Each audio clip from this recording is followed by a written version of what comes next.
तुषार, क्या कुछ जानकारी मिल रही है? देखिए, किस तरीके से महत्वपूर्ण बैठक के जरिए क्या कुछ निर्णय निकाला गया है, किस तरीके से बदलाव हो सकेगा, इस दिशा में क्या काम होगा?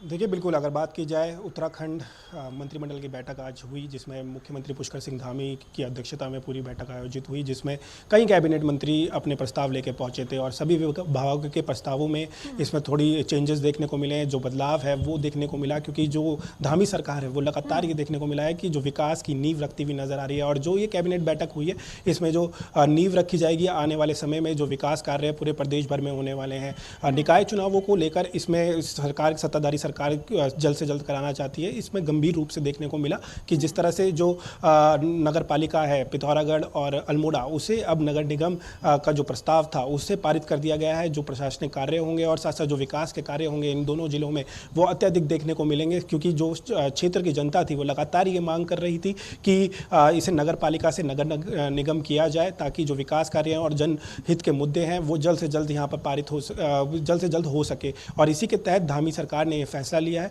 वहीं अगर मैं बात करूं कि जो शेडी हैं, कई नगर पालिकाओं की जो शेडी हैं उसमें भी बदलाव देखने को मिला है। डोईवाला और रामनगर की जो शेडी हैं उसमें बदलाव देखने को मिला है, जिससे अगर डोईवाला की बात करूं तो उसे 3 श्रेणी से बदलकर एक पहली श्रेणी में ला दिया गया है। तो कहीं ना कहीं जो निकाय चुनाव है उसके तहत ये फैसले लिए जा रहे हैं और कितनी गंभीर है सत्ताधारी सरकार, आप इससे ही देख सकते हैं। वहीं अगर उत्तराखंड की बात की जाए तो विधानसभा सत्र यहाँ पर आयोजित होने जा रहा है। मानसून सत्र 21 अगस्त से लेकर 23 अगस्त से यहाँ पर आयोजित होगा और जिसमें 3 दिनों तक ये सत्र चलने वाला है। और तो इस जो कैबिनेट बैठक है उसमें कई विधेयक का जो प्रस्ताव है उसमें पारित किया गया। 2 मुख्य अगर विधेयक की मैं बात करूं तो उत्तराखंड लोक एवं निजी संपत्ति क्षति वसूली अध्यादेश 2024 को इसमें विधेयक लाया जाएगा, विधानसभा के पटल में रखा जाएगा। क्योंकि जिस तरह से हमने देखा कि हल्द्वानी में इस साल कितनी बड़ी घटना हुई थी, जिसमें बनपुरा क्षेत्र में जिस तरह से हिंसा हुई थी, जिसमें निजी और लोक संपत्ति का काफ़ी नुकसान हुआ था, करोड़ों रुपए का नुकसान हुआ था। इसके तहत ही जो हुड़दंगी हैं, जो इस तरह की शरारतें करते हैं, जो सरकारी के साथ साथ निजी संपत्ति का भी उसे ख़त्म करने की कोशिश की या फिर उसे डिस्ट्रॉय करने की कोशिश करते हैं, उन पर ये कार्रवाई के तहत ये अधिनियम विधानसभा में रखा जाएगा। अगर मैं दूसरे की बात करूं तो दूसरे की उत्तराखंड जो आपका खेल विश्वविद्यालय विधेयक को उत्तराखंड के पटल में रखा जाएगा। लगातार ये युवाओं के द्वारा मांग की जा रही थी कि एक खिलाड़ियों के लिए एक विश्वविद्यालय यहाँ पर बनाया जाए, ताकि उन्हें बेहतर सुविधाएं दी जा सके, साथ साथ उन्हें परीक्षण दिए जा सके, ताकि वो इंटरनेशनल और नेशनल गेम्स में एक बेहतर प्रदर्शन कर सकते। तो ऐसे में ये विधेयक भी पारित किया गया है, ताकि जो उत्तराखंड के खिलाड़ी हैं, जो युवा हैं, उनको एक बेहतर भविष्य यहाँ पर दिया जा सके। तो कहा जा सकता है कि धामी सरकार की इस कैबिनेट बैठक में जिसमें 32 प्रस्ताव पारित किए गए हैं, उसमें कई ऐसे प्रस्ताव हैं जो उत्तराखंड की आने वाले जो समय होगा, भविष्य होगा, उसमें कहीं ना कहीं एक मील का पत्थर साबित होंगे। तो ऐसे में कहा जा सकता है उत्तराखंड की जो सरकार है, पुष्कर सिंह धामी की जो सरकार है, वो काफ़ी गंभीर नज़र आ रही है निकाय चुनावों को लेकर। साथ साथ युवाओं के लिए जिस तरह से ये खेल विश्वविद्यालय की बात की जा रही है, इसका विधेयक विधानसभा पटल में रखा जाएगा। तो कहीं ना कहीं कहा जा सकता है कि काफ़ी गंभीर नज़र आ रही है और युवाओं के लिए जिस तरह से खेल विश्वविद्यालय की बात यहाँ पर की जा रही है, साथ साथ जिस तरह से गुंडाओं के लिए जो ये एक्ट लाया जा रहा है, लोक एवं निजी संपत्ति क्षति वसूली अध्यादेश, इसके तहत जो गुंडई होंगे उन पर कड़ी कार्रवाई यहाँ पर देखने को मिल सकती है। साथ साथ खनन जो अध्यादेश है, जो विधेयक है, उसमें भी चेंजेस किए गए हैं, उसमें भी कई बदलाव किए गए हैं। 1 टाइम सेटलमेंट की इसमें बात की गई है। तो कहा जा सकता है कि आने वाले समय के जो विकास धारा होगी उसकी नींव यहाँ पर रखी गई है और इसके तहत ये मंत्रिमंडल की बैठक बुलाई गई थी, जिसमें 32 प्रस्ताव यहाँ पर पारित किए गए हैं। बिल्कुल। और देखिए, कई विभागों की नियमावली में भी बदलाव किया गया है, तो यानी कि सुनिश्चित ये किया जा रहा है कि कार्य जो है तेज गति के साथ और कहीं ना कहीं पारदर्शिता का भी ख्याल रखा जा रहा है। इससे कितना फर्क पड़ेगा?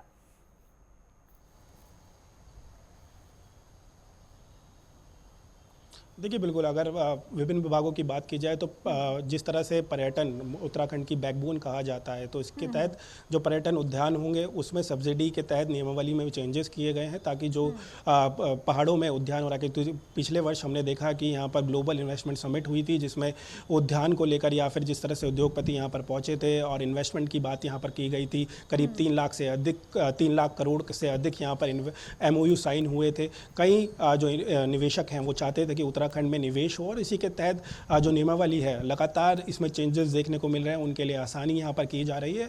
और इसी के तहत जो पर्यटन की दृष्टि से देखा जाए कि जो सब्सिडी है, उद्यान अगर कोई लगाना चाहता है पहाड़ों में तो उनको इसमें अत्यधिक सब्सिडी दी जाएगी और इसी के तहत लगातार नियमावली में चेंजेस किए जा रहे हैं। साथ साथ ग्राम विकास और साथ साथ जो पंचायतें हैं उनके जो पारदर्शिता है उनमें भी चेंजेस देखने को मिल रहे हैं, उनको में भी पारदर्शिता बढ़ाने की यहाँ पर सरकार की साफ तौर पर मुहिम है। साथ साथ जिस तरह से सरकार यही चाहती है कि जो पारदर्शिता है या फ्लेक्सिबिलिटी है वो पूरे विभागों में चलते रहे ताकि जो गवर्नमेंट है वो स्मूथली चले और जो जनहित के जो मुद्दे हैं वो लगातार सरकार उठाते रहे। इसी के तहत ये पूरी मंत्रिमंडल की बैठक देखने को मिली, 32 प्रस्ताव इसमें पारित किए गए। तो कहीं ना कहीं कहा जा सकता है आने वाले निकाय चुनाव के लिए भी काफ़ी महत्वपूर्ण रहे, क्योंकि पिथौरागढ़ और अल्मोड़ा में लगातार ये मांग की जा रही थी कि जो नगर निगम है वो नगर पालिका से बनाया जाए ताकि जो यहाँ के जनहित के मुद्दे हैं और साथ साथ जो जनभावना है वो सीधी जुड़ते सके और जो विकास कार्य हैं वहाँ पर देखने को मिल सके। तो नगर निगम अगर पिथौरागढ़ अल्मोड़ा बनते हैं तो कहीं ना कहीं निकाय चुनाव में इसका प्रभाव देखने को मिलेगा। साथ साथ डोईवाला की जिस तरह से श्रेणी बढ़ाई गई है, 3 कैटेगरी से 1 श्रेणी में लाया गया है, रामनगर में अगर मैं बात करूं तो उसका विस्तार भी किया गया है। तो ऐसे में कहा जा सकता है कि लगातार कोशिश सरकार की यही है कि जो निकाय चुनाव को लेकर लगातार जो विपक्षी दल है वो लगातार सवाल उठाता हुआ नजर आ रहा है। परिसीमन को लेकर भी माना जा रहा है कि 15 सितंबर तक परिसीमन हो जाएगा। वहीं ओबीसी आरक्षण की बात भी की जा रही है कि निकाय चुनाव में इससे पहले देखने को मिलेगा। तो मुख्यमंत्री को इसकी जिम्मेदारी दी गई है। निकाय चुनाव यहाँ पर माना जा रहा है कि अक्टूबर और नवंबर महीने में हो जाएगा। तो इसके तहत ही जो सरकार है वो लगातार विकास कार्य करते हुए नजर आ रही है और इसी के तहत जो विभिन्न विभाग है उनके प्रस्तावों पर आज मोहर लगाई गई है। बिल्कुल, जी के बहुत शुक्रिया आपका तमाम महत्वपूर्ण जानकारी के लिए।